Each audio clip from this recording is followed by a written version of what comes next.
Hello students, हम कुछ trigonometry के क्वेश्चन सीखते हैं रेशियोज वाले, है ना। क्या दिया हुआ है हमको दिया हुआ है साइन ए है 1/3, है ना। साइन ए, साइन का ए एंगल का साइन का रेशियो जो है वो 1/3 है। तो मैंने पहले भी बोला है तुम लोगों को कि हम पहले क्या करेंगे, राइट एंगल ट्रायंगल बनाएंगे। तो हम राइट एंगल ट्रायंगल बनाते हैं, इसमें ए जो है वो हमारा एक्यूट एंगल है, तो हम एक्यूट एंगल को ए ले लेते हैं, बी और सी को हम कुछ भी ले सकते हैं। ठीक है, मैंने तुमको बताया था कि जो एक्यूट एंगल की हम बात करेंगे उसके साथ वाली जो साइड होती है वो होती है बेस। ये 90 डिग्री है, तो इसके सामने वाली साइड हमेशा हाइपोटेनियस होगी और इसकी ऑपोजिट साइड हमेशा परपेंडिकुलर होगी। ये मैं ऑलरेडी बता चुकी हूँ। अब हमको दिया हुआ है साइन ए 1/3 और साइन क्या होता है, साइन का रेशियो क्या होता है, p/h के इक्वल। दैट मीन्स कि परपेंडिकुलर हमको 1 दिया हुआ है और हाइपोटेनियस हमको 3 दिया हुआ है। तो मैं यहाँ पे 1 लिख देती हूँ और ये हो गया 3। हमको बेस फाइंड आउट करना पड़ेगा, है ना। तो हम क्या करते हैं, पाइथागोरस थ्योरम यूज करते हैं। वो क्या होती है, h² = p² + b², जिससे हम बेस फाइंड आउट कर सकते हैं। h कितना है, h है 3, p है 1 और बेस हमको फाइंड आउट करना है। तो ये हो जाएगा 9 - 1 = b², b हो जाएगा √8 और b हो जाएगा 2√2। तो बेस आ गया 2√2। ठीक है, बेस के सामने मैं लिख देती हूँ 2√2। ठीक है, अभी जो रेशियोज फाइंड आउट करने हैं वो हम फाइंड आउट करते हैं। हमको क्या क्या फाइंड आउट करना है, हमको फाइंड आउट करना है cos a के रिस्पेक्ट में ही फाइंड आउट करना है। तो बेस ए बी ही रहेगा, BC परपेंडिकुलर रहेगी और AC हाइपोटेनियस। तो cos क्या होता है, cos होता है b/h। बेस कितना है 2√2 और हाइपोटेनियस 3, तो cos से ये हो गया। फिर cosec a, cosec a क्या होता है h/p। h कितना है 3 और p है 1। देन tan a होगा p/b, p कितना है 1 और b है 2√2। देन sec a क्या होता है h/b, तो h कितना है 3 और बेस है 2√2। ये वैल्यूज हमने फाइंड आउट कर ली। जितनी भी चीजें हमको इवैल्यूएशन में दी हुई थी वो सारे रेशियोज हमने फाइंड आउट कर लिए, है ना। अब हम पुट करते हैं वैल्यू को।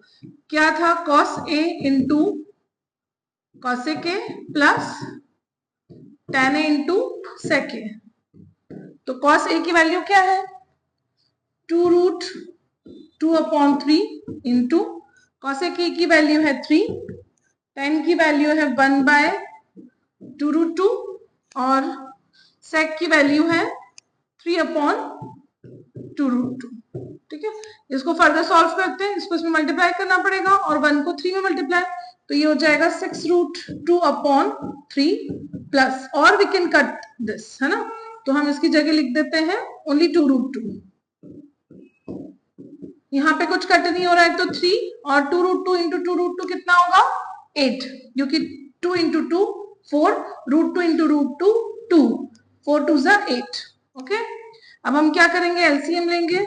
8 एलसीएम आएगा, 8 को यहाँ पे मल्टीप्लाई करेंगे तो 16√2 + 3। ठीक है, सो ये आंसर है 16√2 + 3/8। नेक्स्ट जो क्वेश्चन है वो ये है, साइन भी हमको 1/2 दिया हुआ है और हमको 3 cos b - 4 cos cube b की वैल्यू निकालनी है ना। तो अब देखते हैं, पहले साइन b दिया हुआ है, हम एक राइट एंगल ट्रायंगल बनाते हैं, बट अब हमारा एक्यूट एंगल कौन सा होगा, b। ठीक है, तो मैं ABC इस तरह से ड्रॉ कर लेती हूँ, एक राइट एंगल ट्रायंगल जिसमें अब C 90 डिग्री, तुम A भी ले सकते थे क्योंकि राइट एंगल हमको स्पेसिफाइड नहीं दिया है कि कौन सा है, बट एक्यूट एंगल जो दिया है वही लेना है। B हमको बोला है, B से रिलेटेड रेशियोज की बात हो रही है, तो B को ही एक्यूट एंगल लेना है। ठीक है, तो ये हो गया हमारा राइट एंगल ट्रायंगल। BC हो जाएगा बेस, ये परपेंडिकुलर और राइट एंगल की सामने वाली साइड हाइपोटेनियस। ठीक है, अब साइन B होता है, दिया है हमें 1/2 और ये होता है p/h, मतलब परपेंडिकुलर कौन सा कितना हो गया 1 और हाइपोटेनियस हो गया 2। तो क्या हम बेस निकाल सकते हैं, निकाल सकते हैं। पाइथागोरस थ्योरम से फिर से फाइंड आउट करने की कोशिश करते हैं। ये है 2 का स्क्वायर 1 का स्क्वायर प्लस b का स्क्वायर, 4 - 1 = b², तो b आ जाएगा √3, बेस आ गया √3। अब हमको काय की वैल्यू निकालनी है, cos b और cos b, दोनों जगह cos है तो cos b की वैल्यू निकाल लेते हैं।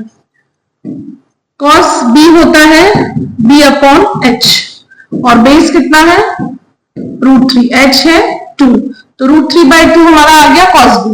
अब जो वैल्यू हमें फाइंड आउट करनी है वो लिखती हूँ, वो है 3 cos b minus 4 cos cube b, इसकी वैल्यू हमको फाइंड आउट करनी है। ठीक है, तो cos b की हम ऑलरेडी वैल्यू फाइंड आउट कर चुके हैं, वो है √3/2, तो मैं यहां लिखती हूँ 3 इंटू √3/2, ये 3 एज इट इज उतरा और cos b की जगह मैंने √3/2 लिखा। देन -4 वापस से है cos क्यूब b। अब cos क्यूब b का क्या मतलब होता है, cos b की पहले वैल्यू लिखते हैं हम, वो है √3/2 और क्यूब है तो हम इसका होल क्यूब करेंगे। आया समझ में, क्या करा हमने, पहले ये क्यूब को हटा दिया मान लो और cos b की वैल्यू लिखी विच इज √3/2, और क्यूब था तो हमने जो वैल्यू थी √3/2 उसका क्यूब करना है। आया समझ में, अभी हो जाएगा 3√3/2 माइनस 4 इंटू √3 का क्यूब 3√3, 2 का क्यूब 8, ये कटा 1 और ये हो गया 2।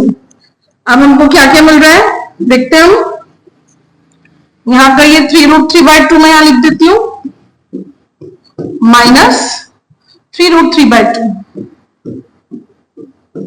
तो क्या हो जाएगा 3√3/2 माइनस 3√3/2, आंसर इज 0। आया समझ में।